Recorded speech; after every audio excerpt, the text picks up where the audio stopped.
On Tuesday, a government minister stood at a podium in Glasgow and said something I've been saying on this show from the beginning. The cyber frontline is already here. Nice of them to catch up. Buried in the announcements is one line that could make Cyber Essentials certification a condition of your next contract renewal. Maurven was in the room when he said it. Graham was 3 rows behind her. And I'm about to tell you what it means for your business before the summer. He's the guy with the plan for your online life. Keeps your data safe, cuts through the strife. Small biz owners, yeah, this is your guide. Cyber threats, beware, no place to hide. The small business cybersecurity guy, guarding your world with a sharp eagle eye. Tips and tricks to keep your systems tight. Stay secure, stay strong in the digital fight.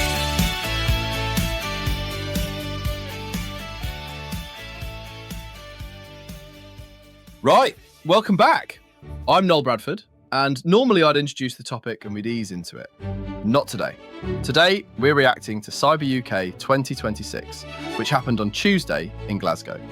Security Minister Dan Jarvis, NCSC CEO Richard Horne, a conference hall full of government, industry and intelligence community, and 2 of our team were actually there. Maurven, this was on your doorstep. Graham, you made the trip from Edinburgh. So before I give you my take, tell me, what was the mood in that room when Jarvis said the front line is already here? Hello everyone. And yes, on my doorstep is right. The SEC is 20 minutes from my place. I've been to previous Cyber UKs during my government days, so I know the choreography. Carefully prepared speeches, pre-cleared messaging, the usual ministerial staging. But the mood on Tuesday was different. There was an edge to it. Jarvis wasn't doing the standard cyber matters, please take it seriously routine. He was blunt. Nation states hollowing out the UK through cyber operations. Ransomware gangs targeting nurseries. JLR costing the supply chain nearly £2 billion.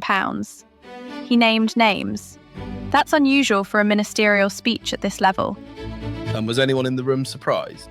No, nobody who deals with this every day was surprised by the content. What was different was hearing a minister say it on the record, into a microphone, with cameras running. The people I know from my government days have been living this reality for 18 months at least. The speeches catch up to operations, not the other way round. That's always how it works. Graham, you were there too. What did you see that wasn't in the speeches? The exhibition floor told its own story. Cyber UK has a substantial vendor exhibition running alongside the government programme. I walked past 4 vendor stands on my way to the afternoon session. 3 of them had already updated their pull-up banners and screen displays to reference AI-powered threats. The Jarvis keynote had finished roughly 40 minutes earlier. 40 minutes. That's how fast the marketing departments moved. The government was announcing a national threat. The vendors were already selling the solution to it. And that, listeners, is what we call enemy number 1. Vendor fear-mongering. The government confirms the threat is real.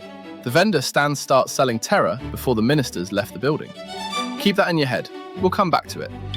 Right, so the government's finally saying what we've been saying. That's the context. But whether they're late to the conversation doesn't matter to you. What matters is what they announced, what it actually means for your business, and what you need to do before the summer. Let's start with the numbers. Graham?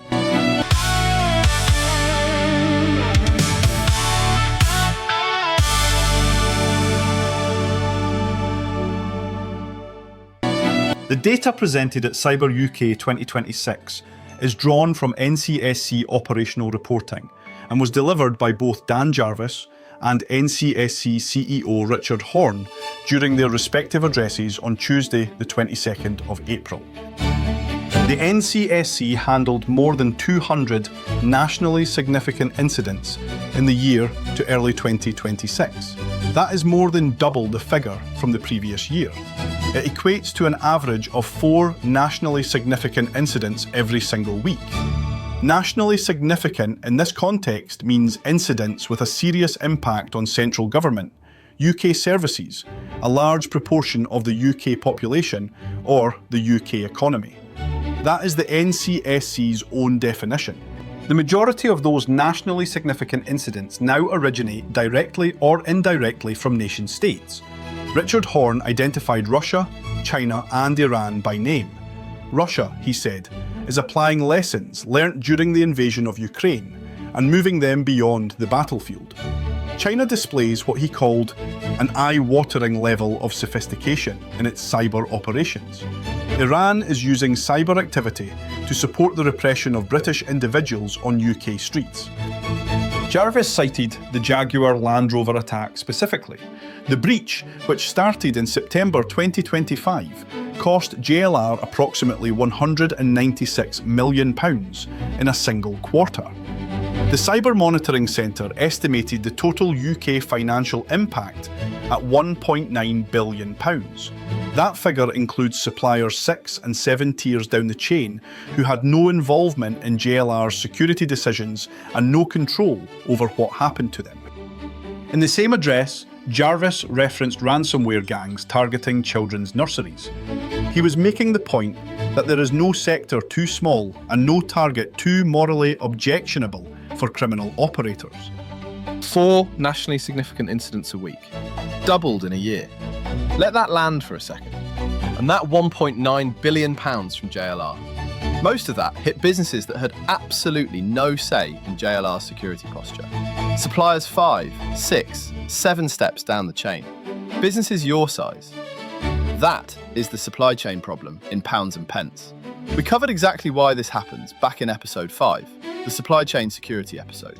Same mechanics, same vulnerability, now with a price tag attached. The nursery's line landed in the room, I'll tell you that. You could feel it. Because that strips away the last excuse. We're too small. We're not a target. Nobody cares about our data. A nursery, a place looking after children. If the defences are weak and there's money to extract, someone will try. The government just confirmed it from a conference stage. So that's the world your business is sitting in right now. Let's talk about what the government is proposing to do about it and whether it's enough. Don't leave your business exposed. Hit subscribe and like the show. Stay informed and protected. Small business cybersecurity guy. Security tips you can trust. Subscribe now. Stay secure.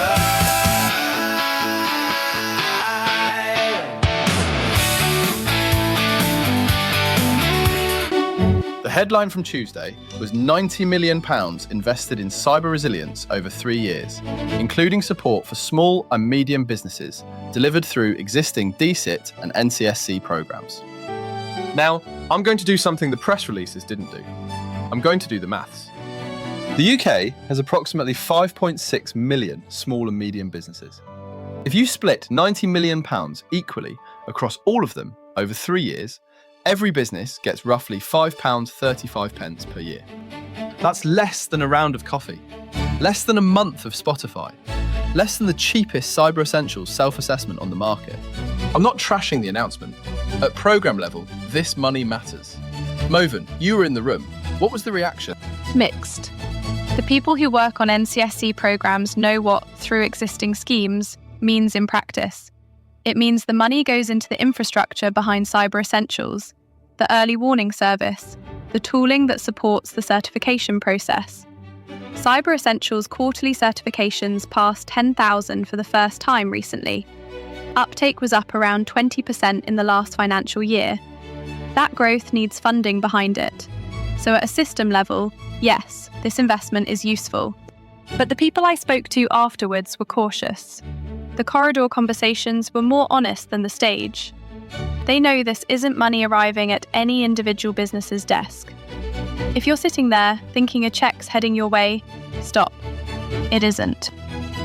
And there was a comment from the conference floor that I thought hit the mark. Jonathan Lee from Trend AI said the government needs to move from gently encouraging organisations into providing real incentives. Tax credits, structural motivation, not more guidance. He's right. I saw this inside government. Good intentions, reports, voluntary schemes. What actually moves behaviour is financial consequence. A voluntary nudge is not a structural incentive. And £5.35 per business per year barely qualifies as a nudge. So here's the honest summary. The money's real. It'll improve the programmes you benefit from indirectly. It will not fix your security. That part is on you. And if anyone tells you £90 million means the government's got your back, ask them to do the division.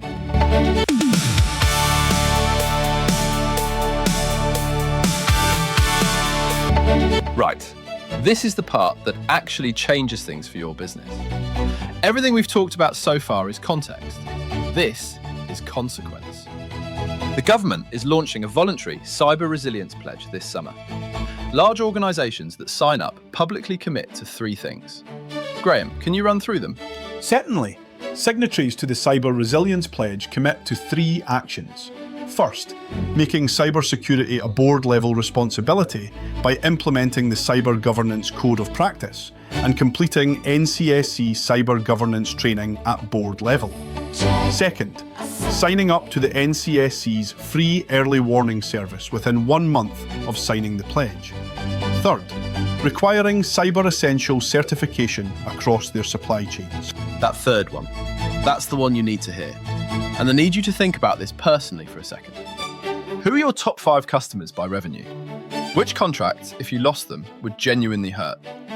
If any of those customers are large enough to be approached about the pledge, and they sign it, they become obligated to require Cyber Essentials from their suppliers.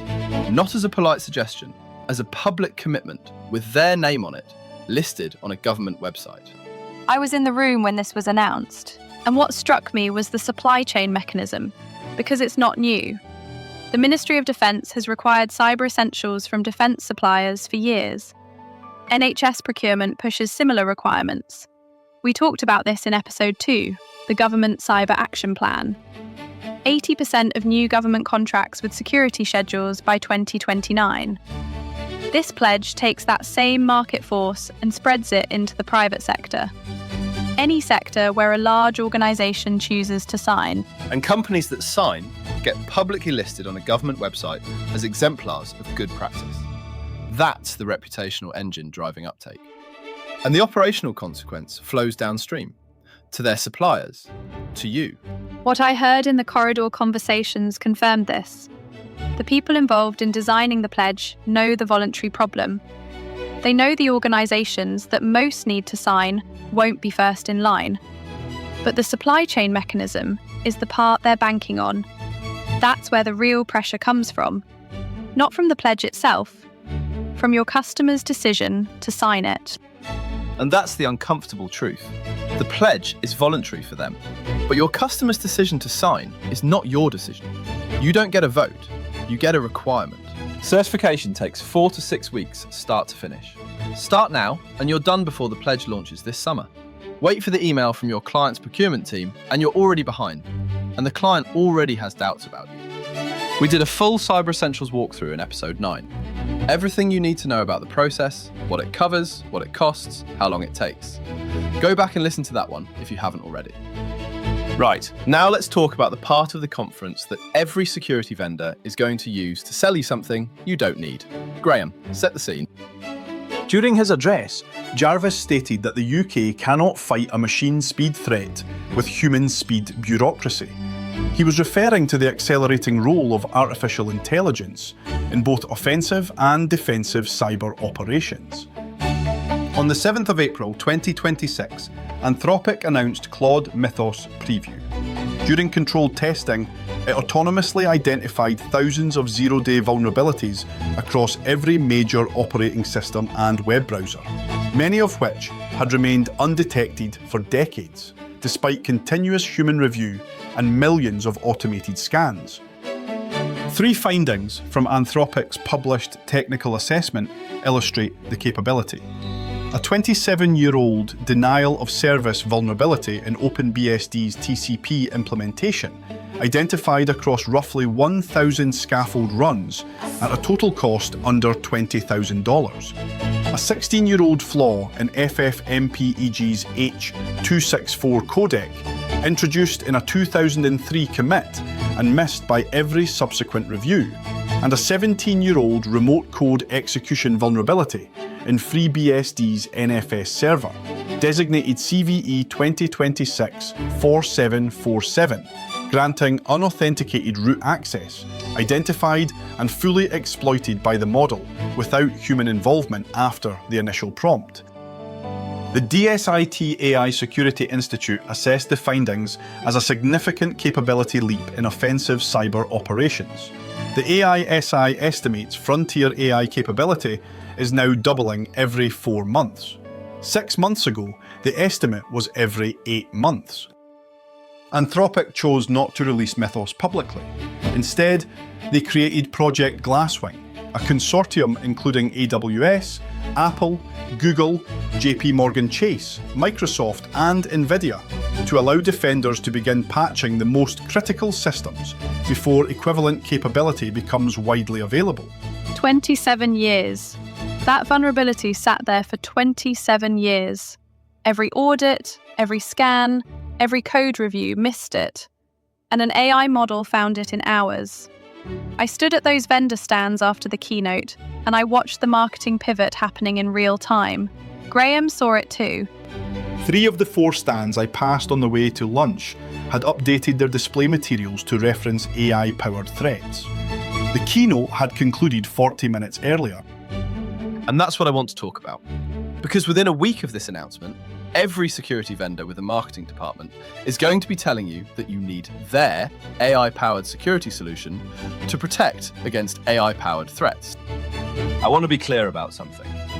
That is vendor fear-mongering. It is exactly the kind of thing we exist to call out. The AI threat is real, genuinely real. What I just described is not hype, but the response for a business your size is not a 6-figure AI security platform. The response is a conversation with your IT provider. Ask them one direct question. What's your plan for protecting us against attacks that move at machine speed? If they look blank, that's your answer, and it's time for a conversation about whether they're the right provider. The responsible thing Anthropic did was not release Mythos. But the capability exists. It will spread. And adversaries don't need their own Mythos. They need something good enough, cheap enough, and pointed at businesses that haven't done the basics. We spent 3 episodes on this trajectory in the White House CIO Insights series, episodes 8 through 10. This is that future arriving ahead of schedule. Your IT provider needs to be patching faster, monitoring more actively, and thinking about how they respond to threats that don't move at human speed anymore. That's a conversation, not a purchase order. Don't let a vendor convince you otherwise. Want the deep dive? Check the sources. All the details, guides, and courses. Hit the blog for scripts and more. The Small Business Cybersecurity Guide.co.uk. The blog. Real security. No fluff. Right, I've given the government credit where it's due. They said the right things. The direction is correct. Now let me be honest about the weakness. The pledge is voluntary. There's no penalty for not signing. No enforcement mechanism. The organisations most likely to sign are the ones already taking cyber seriously. The ones that most need to sign, the ones where cyber is still a cost to minimise and a box to tick at audit time, won't sign. Not this summer. Probably not next year either. I've seen this pattern from the inside. Voluntary schemes attract the willing. The unwilling carry on. The reputational incentive works on organisations that care about their reputation in this space. That is not the whole population. And I spoke to someone I know from my government days at the conference. They didn't disagree with anything I'm about to say.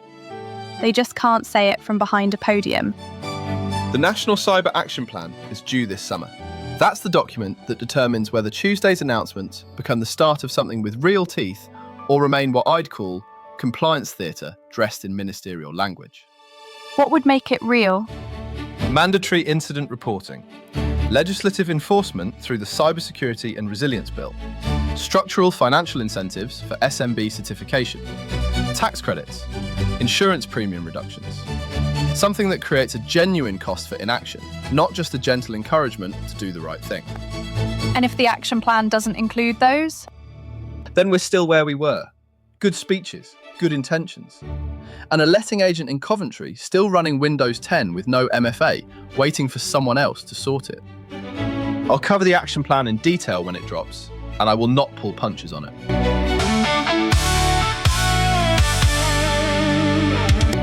Right, every episode of this show ends with something you can actually do. Today's no different. 5 steps, all free or low cost, all achievable this week. 1. Get Cyber Essentials certified now. The pledge's supply chain requirements are coming this summer. Certification takes 4 to 6 weeks from start to finish. Start this week and you're done before the pledge formally launches. Wait for the procurement email from your client and you're already behind. Episode 9 has the full walkthrough. Go listen. 2. Sign up to NCSC Early Warning today. Free. Takes minutes. The NCSC will alert you if your IP addresses or domains appear in connection with known attacks. Enterprise organisations pay thousands for that kind of early detection. You can have it for nothing. Go to ncsc.gov.uk and search for Early Warning. 3. Check your supply chain exposure. Who are your top 5 clients by revenue? Are any of them large enough to be in scope for the pledge? If yes, plan for the CE requirement now. Don't react to it under a procurement deadline. We covered how to assess this in episode 5, the supply chain security episode. Same logic, reversed. 4. Ask your IT provider one direct question. What is your plan for protecting us against AI-assisted attacks at machine speed? If they look blank, that's your answer, and it's not a reassuring one. 5. Audit your AI tools. If your business uses AI assistants, chatbots, coding tools, email integrations, anything that touches your data, map what it can access and what permissions it holds. Minimum permissions, reviewed regularly. The threat from AI-powered attacks against AI-enabled businesses is not theoretical. And while you're at it, pull your cyber insurance proposal form out of the drawer. Check it matches what you're actually running. Because if it doesn't, you're paying premiums for a policy that might not pay out when you need it. We covered exactly why in episode 15. 5 steps, all free or close to it. All achievable before Friday. No vendor contract required, no consultancy engagement. Just 45 minutes, a list, and a willingness to stop waiting for someone else to do it for you. I've spent 40 years watching governments respond to technology threats. The pattern doesn't change. Threat outruns policy, policy catches up, by then the threat has moved again. What's different now is the speed. AI capability doubling every 4 months means the gap between policy and threat is widening faster than anything I've seen in 4 decades. The honest answer for small businesses? You cannot wait for policy to protect you. The pledge is voluntary. The action plan hasn't landed. The £90 million is systemic, not personal. Your defence is your responsibility. Good security doesn't have to be expensive. Stupidity always is. Right now, the most expensive thing you can do is wait for someone else to sort it. That's the show.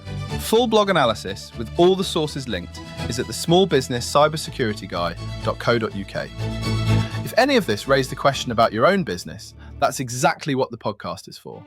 New episodes every Monday. Subscribe wherever you listen. Leave a review if this one was useful. It helps put the show in front of more business owners who need it. And when the National Cyber Action Plan drops this summer, we'll be taking it apart properly. I'll bring the briefing documents. Of course you will.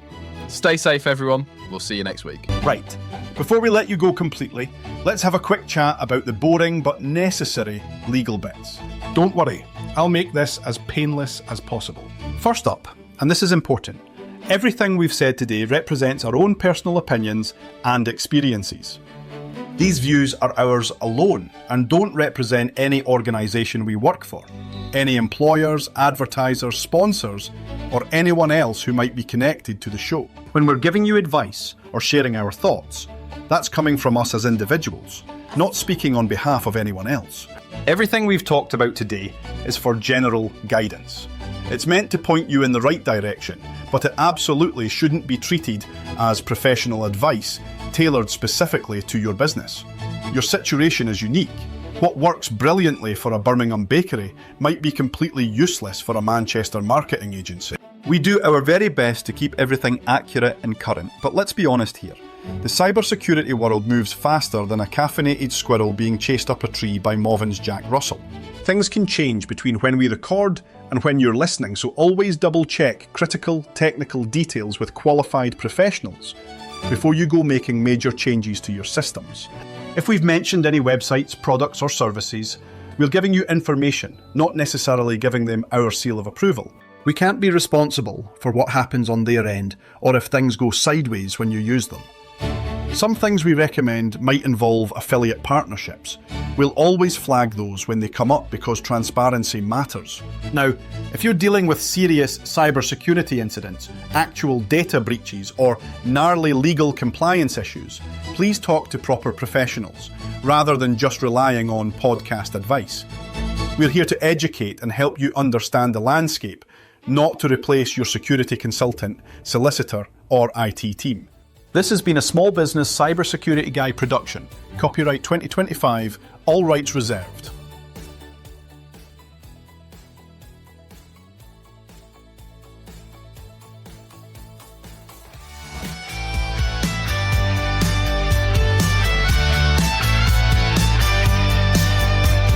Click subscribe and join the ride. Together we'll shield the digital tide. Your business is strong when your data's secure. The Small Biz Cyber Guy, here to ensure.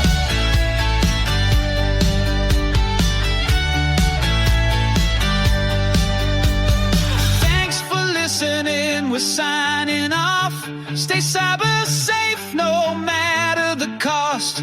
The Small Biz